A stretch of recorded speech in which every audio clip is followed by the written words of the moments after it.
ടെസ്റ്റിൽ ഇന്ത്യക്ക് ജയം. ഓസ്ട്രേലിയയെ തകർത്തത് 295 റൺസിന്. പരമ്പരയിൽ ഇന്ത്യ 1-0 മുന്നിലെത്തി. വിവരങ്ങളുമായി എം നിഖിൽ കുമാർ ചേരുന്നു. നിഖിൽ, എങ്ങനെയായിരുന്നു ഇന്ത്യയുടെ വിജയം?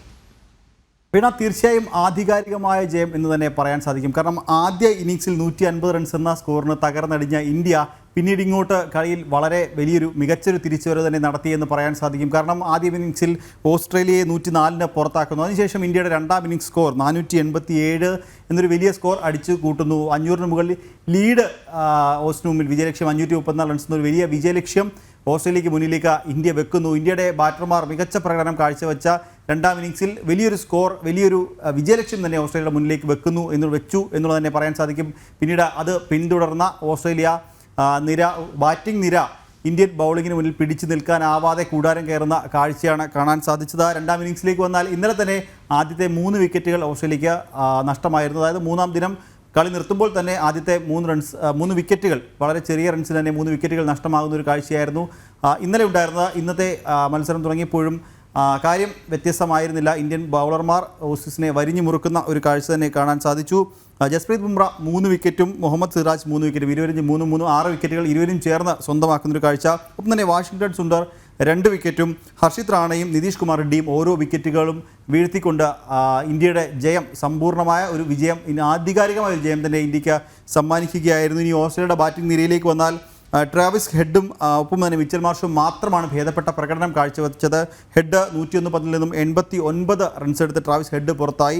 ഹെഡിനെ ബുംറ പുറത്താക്കുന്ന ഒരു കാഴ്ചയാണ് കണ്ടത്. ഒപ്പം തന്നെ മിച്ചൽ മാർഷിനെ 67 പന്തിൽ 47 റൺസ് എടുത്ത മിച്ചൽ മാർഷിനെ നിതീഷ് കുമാർ റെഡ്ഡിയും പുറത്താക്കുന്ന ഒരു കാഴ്ച. ഈ 2 താരങ്ങൾ മാത്രമാണ് ഭേദപ്പെട്ട പ്രകടനമെങ്കിലും ഓസ്ട്രേലിയൻ നിരയിൽ കാഴ്ചവെച്ചത് എന്ന് പറയാൻ സാധിക്കും. ഇന്ത്യയുടെ ഒരു ആധികാരിക ജയം. ഒപ്പം തന്നെ ഓസ്ട്രേലിയയിൽ മറ്റൊരു വിജയം കൂടി ഇന്ത്യ സ്വന്തമാക്കിയിരിക്കുന്നു.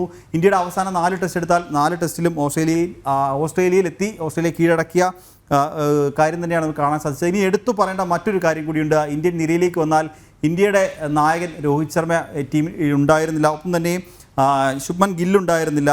അങ്ങനെ പ്രധാന താരങ്ങളില്ലാതിരുന്ന ഒരു ടെസ്റ്റ്. ഒപ്പം തന്നെ 2 പുതുമുഖ താരങ്ങൾ പ്ലേയിങ് 11ലേക്ക് വരുന്നു. ടീമിലെ പല താരങ്ങളും ഫോമിൽ ഇല്ലായ്മ ഒരു വലിയ തലവേദനയായി തന്നെ ഇന്ത്യക്ക് നിൽക്കുമ്പോഴാണ് ഒരു വലിയ വിജയം ജസ്പ്രീത് ബുംറയുടെ നേതൃത്വത്തിലുള്ള ടീം ഇന്ത്യ എന്തായാലും പെർത്തിൽ ഒരു വലിയ വിജയം സ്വന്തമാക്കിയിരിക്കുന്നത് എന്നുള്ളതാണ്. ഇനി മറ്റൊരു കാര്യം കൂടി പരിശോധിക്കുകയാണെങ്കിൽ, നേരത്തെ ഞാൻ സൂചിപ്പിച്ചൊരു കാര്യമുണ്ട്. അതായത് ഓസ്ട്രേലിയയിൽ ഇന്ത്യ കളിച്ച അവസാന 4 ടെസ്റ്റിൻ്റെ ഫലവും അതും ഇന്ത്യക്ക് അനുകൂലമായിരുന്നു എന്നുള്ളതാണ്. ഇപ്പോൾ പെർത്തിൽ വിജയം സ്വന്തമാക്കിയെങ്കിൽ ഇതിനു മുൻപ് ഓസ്ട്രേലിയ ഇന്ത്യ കളിച്ച 3 ടെസ്റ്റുകൾ ഗാബയിലും സിഡ്നിയിലും മെൽബണിലുമാണ്. ഈ 3 ടെസ്റ്റുകളിലും ഇന്ത്യ വിജയം സ്വന്തമാക്കുന്നു. അങ്ങനെ അവസാനം ഓസ്ട്രേലിയയിൽ കളിച്ച 4 ടെസ്റ്റിലും വിജയം സ്വന്തമാക്കുന്ന ഒരു ടീമായി ഇന്ത്യ മാറിയിരിക്കുന്നു. ഇന്ത്യൻ ടീമിൻ്റെ കാര്യത്തിലേക്ക് വന്നാൽ ഇക്കഴിഞ്ഞ ന്യൂസിലൻഡിനെതിരെയുള്ള പരമ്പര നമ്മൾ കണ്ടതാണ്. പൂർണ്ണമായും എല്ലാ മത്സരത്തിലും തോറ്റ് വളരെ വലിയൊരു നാണം കെട്ട തോൽവി ഏറ്റുവാങ്ങിയ ഒരു ടീമായിരുന്നു ഇന്ത്യ. അവിടെ നിന്നാണ് ഓസ്ട്രേലിയയെ അവരുടെ മണ്ണിലെത്തി തോൽപ്പിച്ചുകൊണ്ട് ജസ്പ്രീത് ബുംറയും സംഘവും ഒരു വലിയ തിരിച്ചുവരവ് തന്നെ നടത്തിയിരിക്കുന്നത്. വീണ.